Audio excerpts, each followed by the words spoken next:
예레미야 39장 1절에서 18절. 유다의 시드기야 왕의 제9년 열째 달에 바벨론의 느부갓네살 왕과 그의 모든 군대가 와서 예루살렘을 에워싸고 치더니. 이제 어제 왕과 예레미야가 셋째 문에 비밀스럽게 앉아가지고 혹시 하나님이 나는 살려준다고 하지 않았나, 그런 마음과 또 여태까지 했는 예레미야가 한 말대로 내가 항복을 한다면 먼저 항복한 사람들이 나를 어떻게 생각하고 있을까, 그걸 생각하면서 마지막으로 예레미야에게 이야기를 합니다. 사람은 누구나 마지막이 되면 지금까지 했는 일이 제대로 됐는가 한번 생각해 보게 되고, 또 잘못한 게 없는가, 내 선택이 옳은가, 이런 생각은 한 번쯤은 하게 되는 겁니다. 그래서 어제 예레미야를 불러서 얘기를 했습니다. 그러나 그 얘기가 쉬운치 않고 또 분명하지 않습니다. 그래서 역시 염려만 남게 되죠. 하나님을 안 믿으면 어떤 결정을 했더라도 불안하고 염려가 됩니다. 그래서 예레미야 보고 절대로 네가 나하고 별도로 만나서 이야기했다는 얘기는 하지 마라. 그리고 자꾸 따져 묻거든. 네가 요나단의 집에 지하 감옥에 가기 싫다고 나한테 얘기하느라고 그래 늦었다, 그렇게 얘기를 해라. 알겠느냐? 그러니까 그렇게 해가지고 사람들이 더 이상 안 물어봅니다. 사실 마지막이 돼가지고 그 알아볼 시간도 없어요. 사실 아주 빠른 시간에 지금 흘러가고 있습니다. 그게 중요하지 않는 그런 입장입니다. 결정이 지금 뭐 해야 될 게 없는 거예요. 지금 바쁜 거예요. 그래서 이제 고관들이 더 이상 예레미야를 닥달하지 않고 왕을 그냥 두게 됩니다. 그러나 이제 그게 마지막이었고 이제 예루살렘은 멸망하게 되는데, 그 이야기를 예레미야서에만 얘기하는 게 아니고 역대기 열왕기에도 합니다. 그리고 또 예레미야에서도 한 번만 하는 게 아니고 내일 가면 또 어떻게 이 예레미야가 남게 되었는지, 이 유다 땅에 다시 남아서 어떤 것을 했는지 내일 이야기를 합니다. 그리고 오늘은 계략적인 얘기를 다 합니다. 이제 예레미야는 안 붙들려가고 왕은 눈알 빠지고 그 여기까지만 합니다. 근데 뒤에 가면 자세하게 또 왕자가 죽는 얘기. 그렇게 되는 거죠. 그래서 사방의 거 다 읽어야지, 성경을 다 읽어야지 그래도 조금은 자세하게 알 수 있게 됩니다.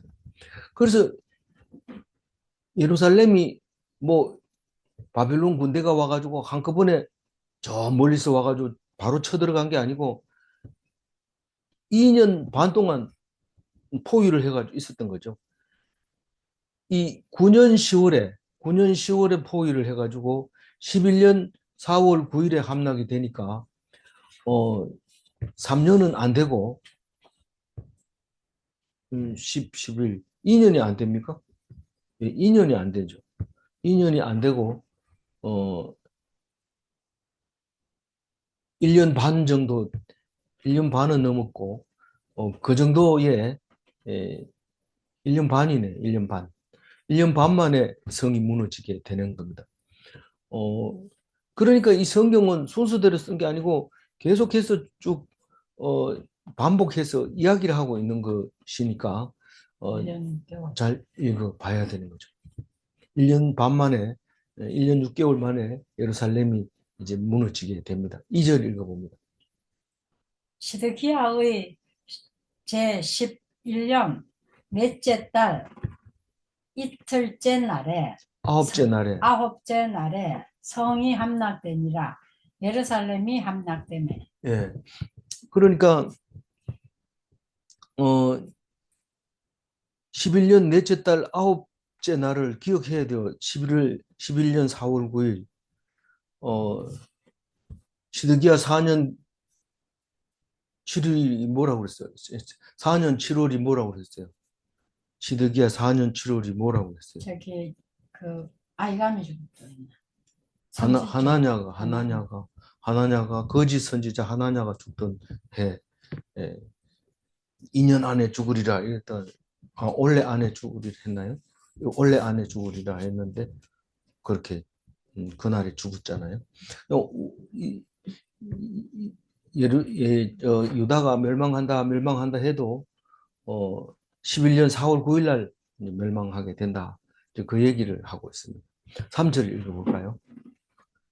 바벨론의 왕의 모든 고관이 나타나 중문에 앉으니 곧 네르갈사레 셀과 삼갈레부와 내시장 살스기민이 네르갈살레셀인 궁중 장관이며 바벨론의 왕이 나머지 고관들도 있더라.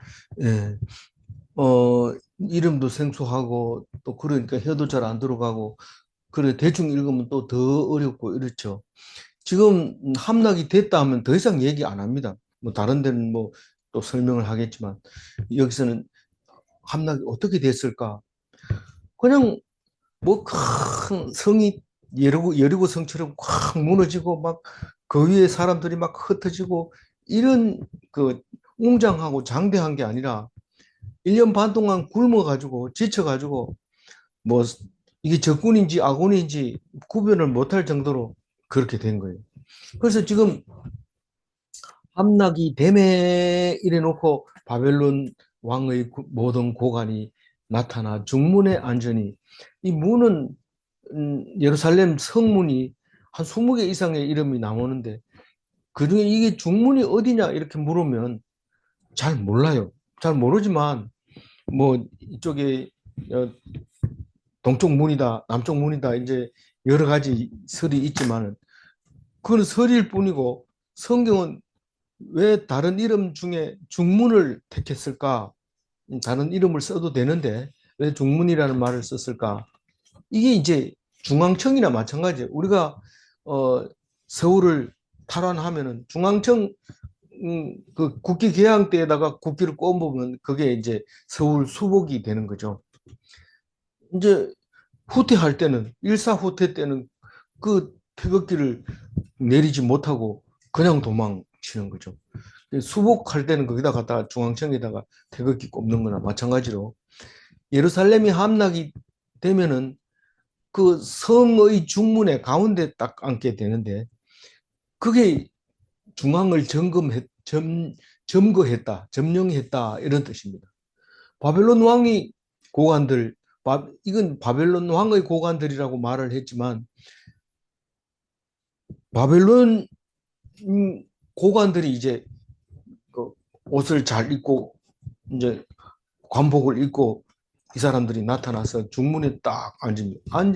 문이라고 성문이라고 하는 것은 심판자의 자리인데 거꾸로 비슷한 말로 하면 통치자의 자리입니다.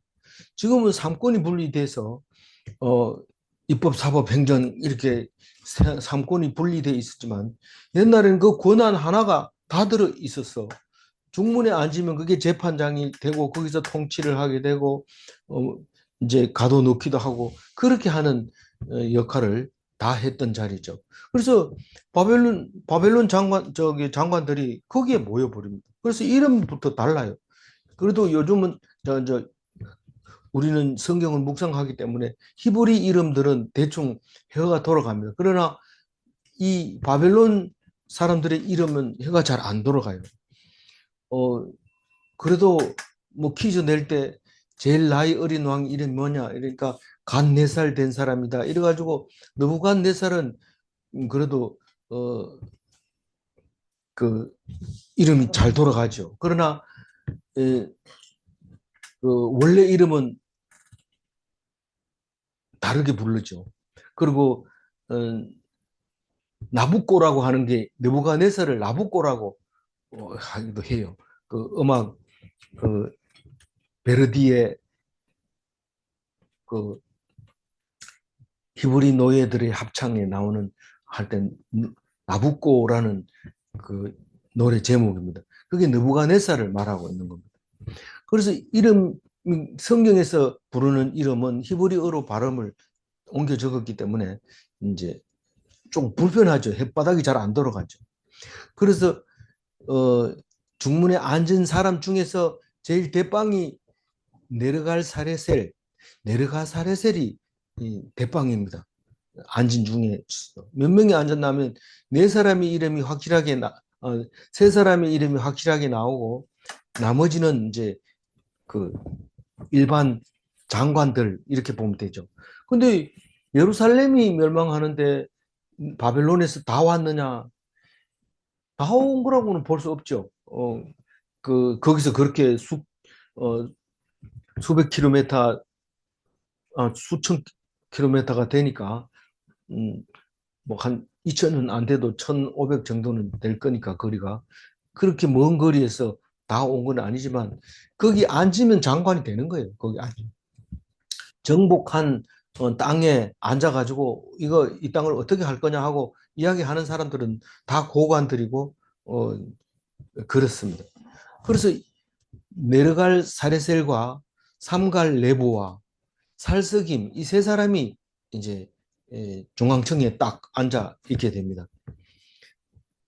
물론 세 사람만 있는 게 아니고 나머지 사람도 있지만 이름이 올라갈 수 있는 사람이 네르갈 사레셀과 삼갈 레보와 살스김 이렇게 있다는 것을 말하고 있습니다. 4절 유다의 시드기야 왕과 모든 군사가 그들을 보고 도망하되 밤에 왕의 동상길을 따라 두담 샘문을 통하여 성읍을 벗어나서 아라바로 갔더니 그러니까 뭐 바벨론 사람들이 막 이렇게 넘어와도 그걸 타치를 못하고 그냥 이렇게 보기만 하고 그 사람들도 뭐 그렇게 뭐 활을 쏘고 뭐 창을 휘두르고 이런 게 아니고 그냥 들락날락 하면서 이미 성구시를 못하고 그렇게 힘이 없어서 그렇게 돼 있는 상태 같아요. 그런데 시드기야는 그걸 보고 도망갔다 그러는데 사실은 이 문을 지키는 문지기가 없어지면 미리 도망갈 준비를 다 하고 문지기가 있느냐 이러니까 대답을 안 하니까 이거 안 되겠다 도망가자 그렇게 해서 갔을 가능성이 있죠. 뭐 그래도 성경은 이렇게 씁니다. 이 내려갈 사레셀과 삼갈 레보와 살스김이 그 중문에 딱 앉아가지고 있는 것을 보고 시드기야는 이제 그 가면 이제 죽는 거죠. 붙들리니까 아예 조용하게 이제 도망을 갑니다. 근데 모든 군사를 데리고 가죠. 호위병을 데리고 밤에 가요. 야반 도주를 하게 됩니다. 그 왕의 동산길을 따라 이 말은 이 기드론 그 시내를 통과해서 이제 여리고 쪽으로 내려가서 이집트로 갈 모양인 거예요. 지금 길이 우리 지금 현재도 이집트에서 이스라엘로 가려면 이 길을 따라서 갑니다.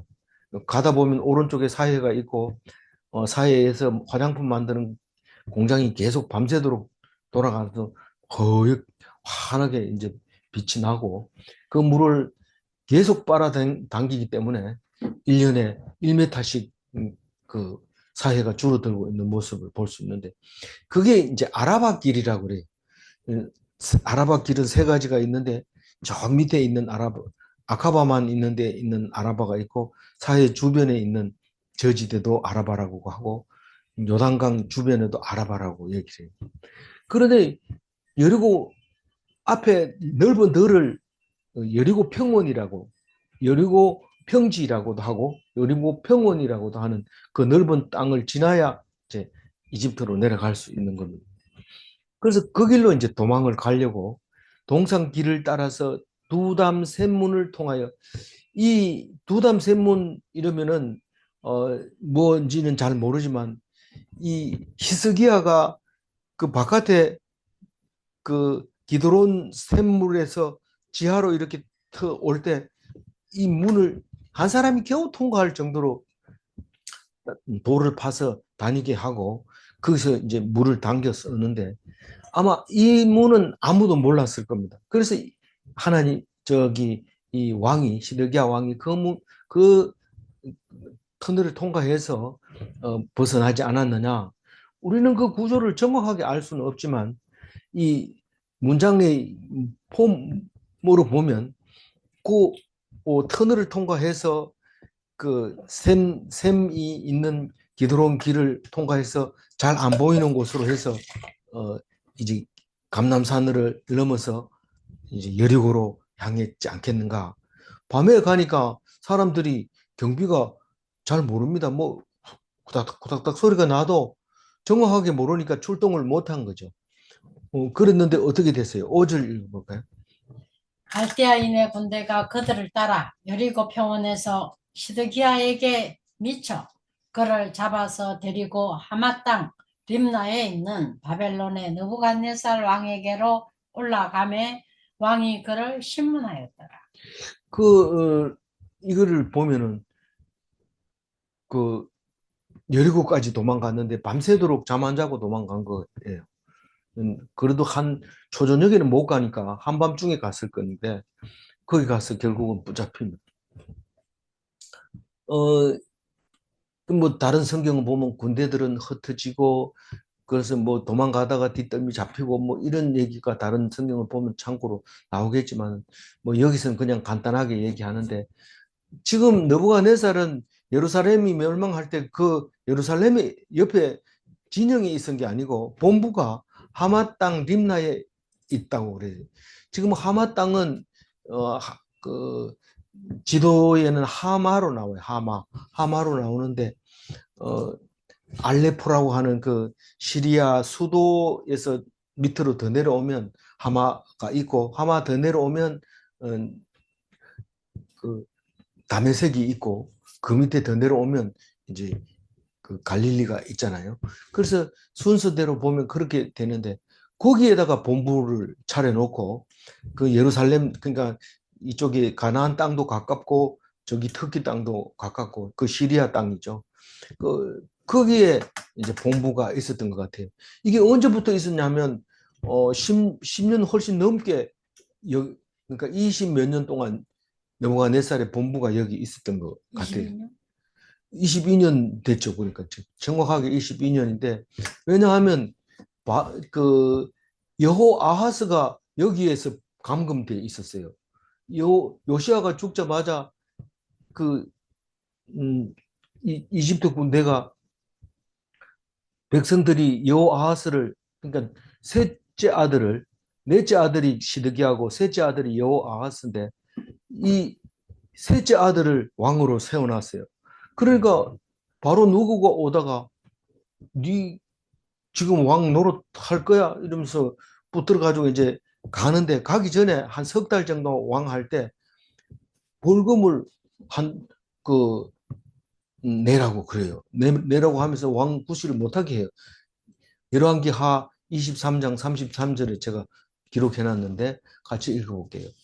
바로 느고가 그를 하마 땅 림나에 가두어 예루살렘에서 왕이 되지 못하게 하고 또 그 나라로 은 100달란트와 예, 금 금 한 한 달란트를 달란트를 벌금으로 벌금으로 내게 내게 하고 하고 요때는 바로 느고가 이제 사실은 이긴 것도 아니고 비긴 거죠. 비긴 상태에서 바로 느고가 바벨론하고 싸워가지고 비긴 상태에서 하만 땅 림나에서 본부를 차지하고 있죠. 그러니까 바벨론은 아직 여기 오지를 못하고 있을 때 여호아하스가 왕이 돼 있었어요. 그래서 그래도 석 달 했는 걸로 성경은 나오죠. 나오는데 그동안에 은 100달란트와 금 한 달란트를 벌금으로 내도록 하고 거기 본부를 차려가 있었던 거죠. 본부를 차려가 있었던 게 아니라 가두은 곳이죠. 가두은 곳. 그 여호아하스. 그래 놓고는 이제 그 갈 때 그 여호아하스를 데리고 가죠. 가고 둘째 아들 여호야김을 왕으로 세워놓고 갑니다. 음, 그래 이야기가 하마 땅 림나의 이야기가 나오고 거기서 이제 그 시드기야는 눈알이 빠집니다. 6절 읽어보면 바벨론의 왕이 림나에서 시드기야의 눈앞에서 그의 아들들을 죽였고 왕이 또 유다의 귀족 유다의 모든 귀족을 죽였으며. 그 이제 영화를 보면 이게 깨끗하게 한꺼번에 딱 나오니까 요 얘기도 나오고 저 뒤에 얘기도 다른 성경 얘기도 나오니까 보면은 정리가 될 겁니다. 그러나 그 이 하여튼 눈앞에서 그 아들을 죽였고 네가 마지막으로 보는 거다 이러면서 이제 아들을 죽이고 누나를 빼고 그런 그죠. 그리고 7절. 왕이 또 시드기야의 눈을 빼게 하고 바벨론으로 옮기려고 사슬로 결박하였더라. 예. 그 철사를 끼워가지고 그냥 가는 거예요. 바벨론으로 가면. 아마 가다가 죽었을 거라고 생각합니다. 8절 읽어. 갈대아인들이 왕궁과 백성의 집을 불사르며 예루살렘 성벽을 헐었고. 그 예루살렘 성이 이제 파괴되는데 불을 질러버리죠. 그러면 왕궁도 타고 백성의 집들도 다 타고 성벽도 이제 지키지 못하도록 문짝을 다 떼버리고 어 이제 나가기 좋도록 이렇게 헐어가지고 그렇게 길을 성벽에다 만들어가지고 밖으로 나가게 만들어버리고 이렇게 하는 거죠. 이 갈대아 군대가 그렇게 했다. 그리고 뒤에 또 나옵니다. 나오고 또 열왕기하 역대기에 또 나오고 그렇게 나옵니다. 9절 읽어봅니다. 사령관 느부사라단이 성중에 남아있는 백성과 자기에게 항복한 자와 그 외에 남은 백성을 잡아 바벨론으로 옮겼으며. 그러니까 느부사라단이 이제 그 유다 총독인 셈이에요. 이제 느부사라단이 이제 떠나면서 그 그다랴에게 유대인 그 사반의 손자 아이감의 아들 그다랴에게 유다 총독직을 맡겨놓고 자기가 이제 떠나게 되죠. 지금 현재는 느부사라단이 사령관으로서 이제 유다를 지금 통치하고 있는 거죠. 근데 이 느부사라단이 성중에 남아있는 백성, 도망 안 가고 남아있는 그 백성들과 자기에게 항복한 사람, 그런 사람, 그리고 또 뭐 분명하지 않지만 그 남은 백성을 잡아서 바벨론으로 옮기는데 이때 이제 도망가 버리면 이제 도망 확실히 갈 수 있고 또 자기도 뭐 갈 데 없으니까 그 대열에 끼어가지고 가다 보면 그냥 포로가 되는 거고 도착해가지고 다시 명단을 작성해서 포로 수용소로 들어가면 되니까요. 포로 수용소가 아니고 강제노동 수용소가 돼버리는 거죠. 가면 종이 되니까. 그렇게 이제 데리고 느부사라단이 갔다. 가는 얘기는 또 내일 또 나옵니다. 10절 읽어보면. 사령관 느부사라단이 아무 소유가 없는 빈민을 유대 땅에 남겨두고 그날의 포도원과 밭을 그들에게 주었더라. 돈이 있는 사람들은 돈을 챙겨가지고 바벨론을 가면 그 바벨론도 좀 부자가 되고 또 그 사람들도 쓸모가 있고 또 그렇습니다. 근데 돈 있는 사람을 남겨놓으면 힘을 길러가지고 또 보복이 두려워집니다. 그리고 그래서 힘 있는 사람은 다 데리고 가가지고 가다가 죽거나 또 가가지고도 별로 쓸모없는 이런 사람들 좀 이제 지식이 없다든가 또 장애가 있다든가 이런 사람들은 그냥 다 땅에 놔두고 너희들은 따라올 필요 없어.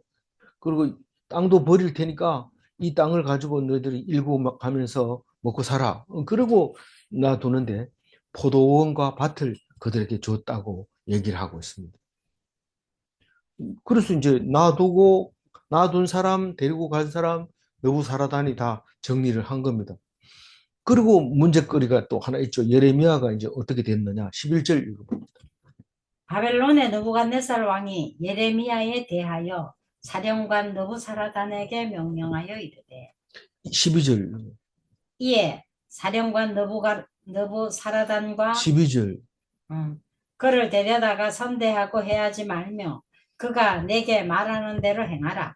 그러니까 예레미야에 대해서 느부갓네살이 느부사라단에게 확실하고 분명하게 얘기를 합니다. 다른 건 네 마음대로 해도 되지만 예레미야만큼은 내가 시킨 대로 해라. 그가 예레미야가 네 보고 뭐 이래야 된다 그러면 그렇게 해. 예레미야가 느부사라단에게 말하는 대로 행해야 된다. 그렇게 일러준 얘기가 12절, 13절. 이에 사령관 느부사라단과 내시장 느부사스반과 궁중장관 네르갈 살레셀과 바벨론 왕의 모든 장관이 내려갈 사레세를 이렇게 해보세요. 내려갈 네르갈 사레세. 살레셀 예. 이 이제 우리가 아유 뭐 어렵다 이러고 오늘 안 묵상하면 또 한 6년 있다 한번 하겠지 뭐 그러면 그때도 할지 안 할지 모르겠다. 이렇게 하지 말고 한번 해놓으면 다음번에 할 때 딱 나오는 거 아주 어, 친근감이 가게 되고 그게 은혜가 됩니다. 근데 안 하려고 그러면 점점 더 나를 옥죄이고 도망가려고 하면 점점 옥죄이는데 대들면 굉장히 편해집니다. 그래서 그 네르갈 사레셀이 앞에 이름이 나왔잖아요. 궁중장관이라고. 그 사람하고 느부사스반 내시장 여기 위에서는 내시장을 누구라고 했어요? 어, 느부사스반이 아니고 살 느부사라단 내시장은 내시장 저기 살스기미를 살 했죠. 3절에 보면 살스기미 내시장인데 여기서는 그 느부사스반이라고 했어요. 근데 같은 사람을 따로 썼느냐 그건 모르겠어요. 모르지만 뭐 어떤 주석에는 참 전쟁이 급박했다 그래가지고 이름도 뭐 두 번 쓰기도 하고 헷갈리기도 하고 이랬다 이런데 그렇게 상상을 할 수는 있죠. 성경은 충분히 그렇게 상상할 수 있지만 그렇게 상상하는 것보다는 있는 그대로 다시 한번 묵상하는 게 더 좋은데 어쨌거나 눈에 보이는 것만 묵상하는 겁니다. 네르갈 사레셀은 앞에 나왔던 거니까 얘기하는 거고 느부사라단은 이제 뭐 사령관이니까 어차피 알아야 되고 그 느부갓네살이 느부사라단에게 말한 거에 대해서 이제 얘기하고 있는데 그 명령을 받은 사람 받았는데 몇 명하고 지금 일을 진행해 가요. 느부사라단과 느부사스반과 네르갈 사레셀과 세 사람 이름 나오고 그다음에 모든 장관들이 이제 예레미야에 대해서 관계가 된다는 말입니다. 14절 읽어주세요. 사람을 예. 보내어 예레미야를 감옥들에서 데리고 사반의 손자 아이감의 아들 그다레에게 넘겨서 그를 집으로 데려가게 하매 그가 백성 가운데에서 사니라. 그러니까 14절 얘기는 내일 나온다는 얘기예요.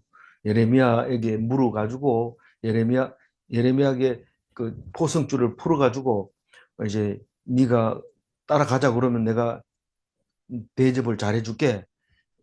저 바벨론으로 가든지 아니면 네가 여기 남든지 그건 네가 자유롭게 선택해라. 그러니까 안 가는 얘기가 내일 나오는데 어쨌든 이 남아있는 사람 중에서 대빵이 누구라고요? 이름이 그다리아라는 그다리아 남아있는 사람 중에 느부사라단이 가고 나면 그다리아가 이제 유다를 다 통치를 해야 돼요. 물론 예루살렘에서 통치를 하지 않고 어디서 한다고 그랬어요? 어, 그 내일 나와요.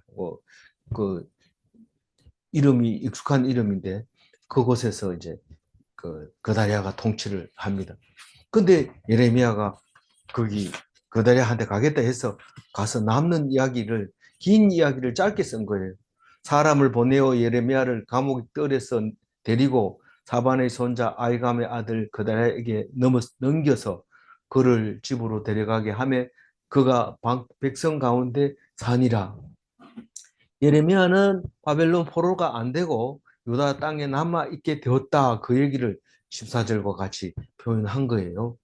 15절 읽어봅니다. 예레미야가 감옥들에 갇혔을 때에 여호와의 말씀이 그에게 임하니라. 이르시되 여호와의 감옥의 감옥 뜰이라고 그랬는데 시위대 뜰에 있는 감옥 이렇게 이제 제가 고쳐 썼는데 그렇게 해도 뭐 속이 시원하진 않아요. 원래 뜻이 여기 성경은 감옥 뜰이라 했는데 뭐 뜰에 갇혀 있다고 그랬으니까 옥이 있었던 거죠. 어, 하여튼 그렇게 얘기하고 거기에서 이제 망했으니까 이제 더 있을 필요도 없어요. 갖추 놓을 사람도 없고 그런 나왔는데 거기에 있을 때 얘기를 또 합니다. 그러니까 이게 소설처럼 쭉 길게 가는 게 아니고 거기에 있을 때 얘기를 또 다시 끌고 와서 얘기합니다. 뭐 그런 소설도 있긴 하죠. 앞뒤가 막 동시에 나가는 과거, 미래, 현재가 동시에 나가는 그런 소설도 많이. 성경은 특히 더 하죠. 16절 읽어보면. 너는 가서 구스인 에벤멜렉에게 말하기를 만군의 여호와 이스라엘의 하나님의 말씀에 내가 이 성에 재난을 내리고 복을 내리지 아니하리라 한 나의 말이 그날에 네 눈앞에 이루리라. 그게 이 구스 사람은 시커먼 사람인데 그 내시로 있으면서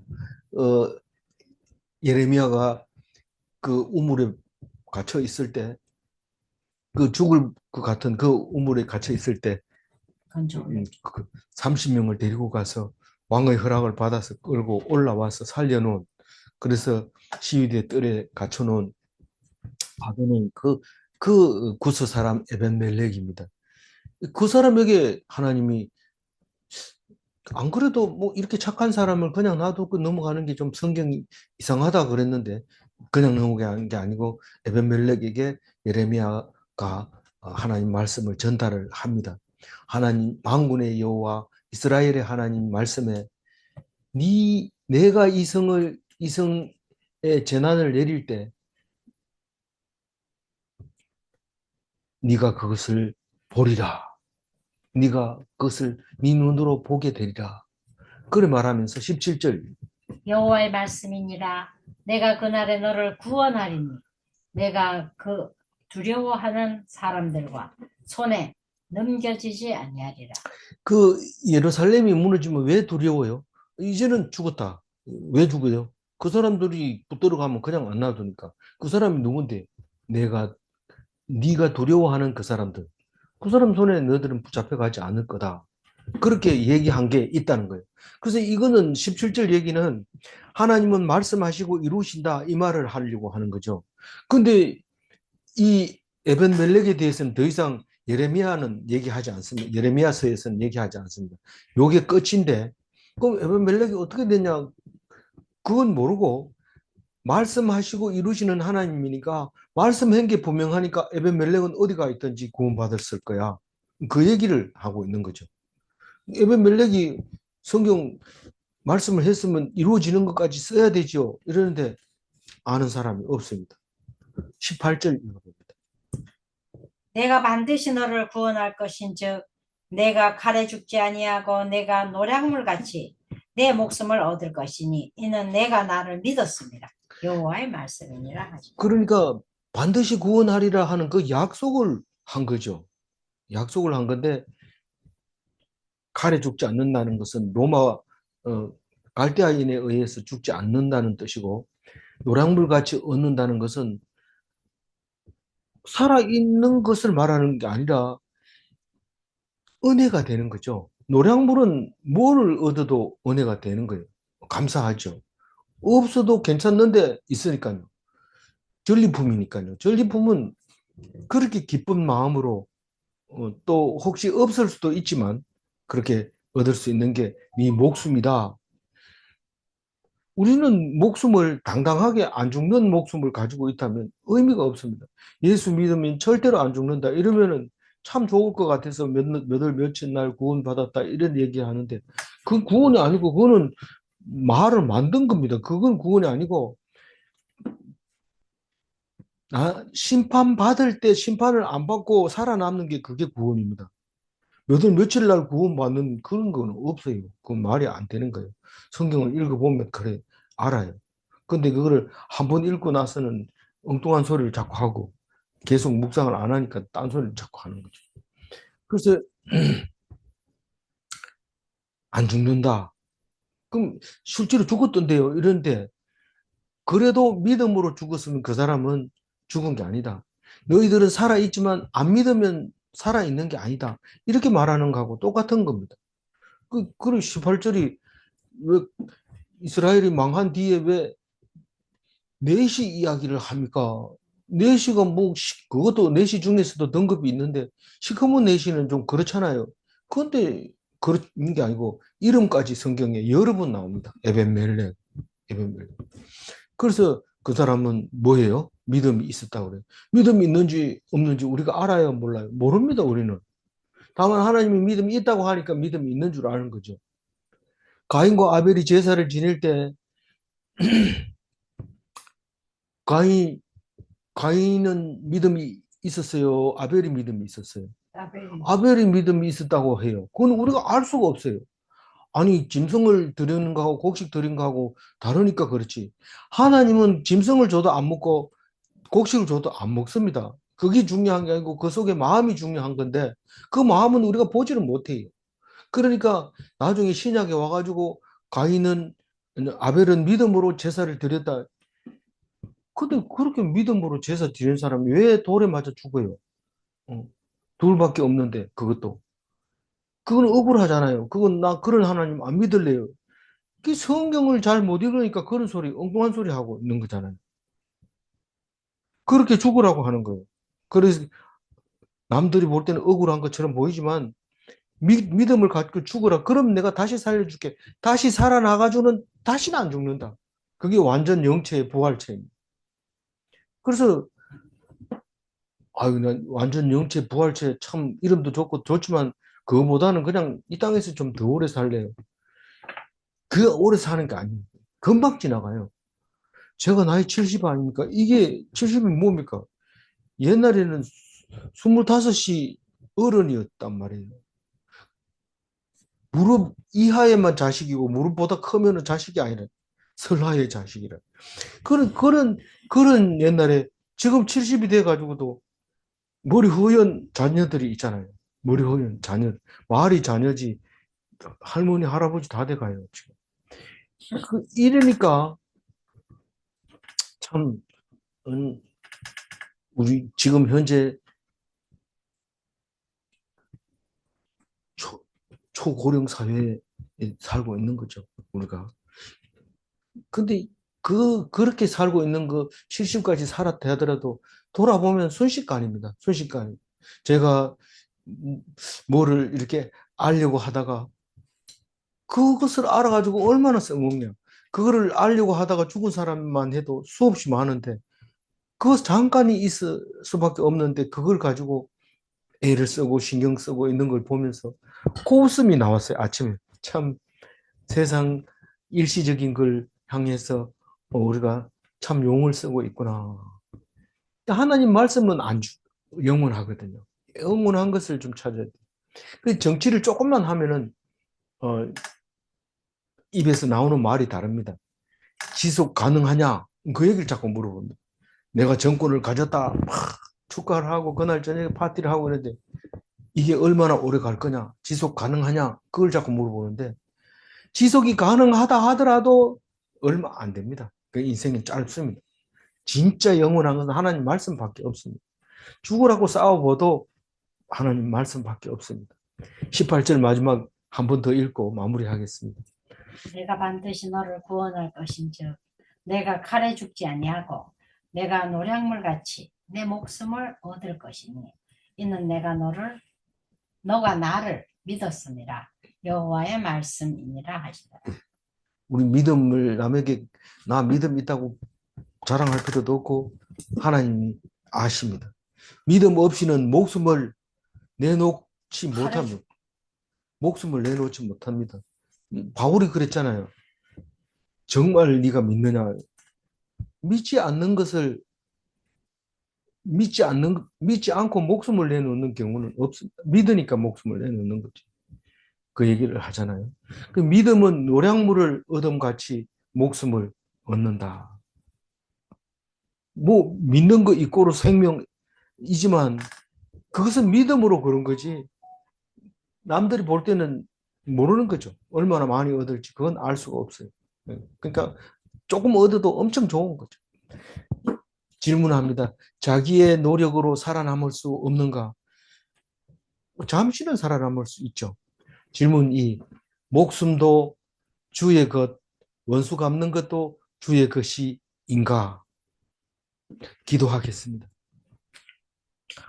하나님, 결국 시드기야는 하나님 말씀을 못 들었으므로 자기도 멸망하고 예루살렘도 멸망하고 유대 나라도 이제 없어졌습니다. 그렇게 자랑스럽게 하나님 백성이라고 폼 잡던 그 모든 백성들이 비참하게 되었습니다. 이제는 찾아볼 수가 없게 되었습니다. 전 세계로 흩어졌습니다. 하나님 믿지 않는 것이 얼마나 불쌍한지 말씀하실 때에 믿음 있는 에벤멜렉을 주셔서 감사합니다. 비록 얼굴은 검고 비록 내시로서 살아가지만 하나님 말씀을 가진 자를 구별할 수 있게 하시고 그를 위하여 목숨 걸고 구출하는 것을 볼 때 하나님께서 너는 믿음이 있다고 말하면서 이 멸망할 때 너가 볼 때 너는 구원받으리라 하신 것을 감사합니다. 우리는 모두가 구원받는 것이 아니라 남들이 심판받을 때 내가 구원받는다는 것을 생각하면 내가 이 세상 살면서 욕먹고 조롱당하는 것이 그게 결국은 구원이라는 것을 깨닫게 해주셔서 감사합니다. 남에게 영광 돌리는 것은 잠시요. 고난당하고 어려움 당하는 것은 나중에 주실 영광을 좋게 비교할 수 없는 참된 영광이라는 것을 기억하게 하시고 그날을 기다리는 마라나타의 신앙으로 살게 도와주시옵소서. 감사드리옵고 우리 주 예수 그리스도 이름으로 기도 올리옵나이다. 아멘.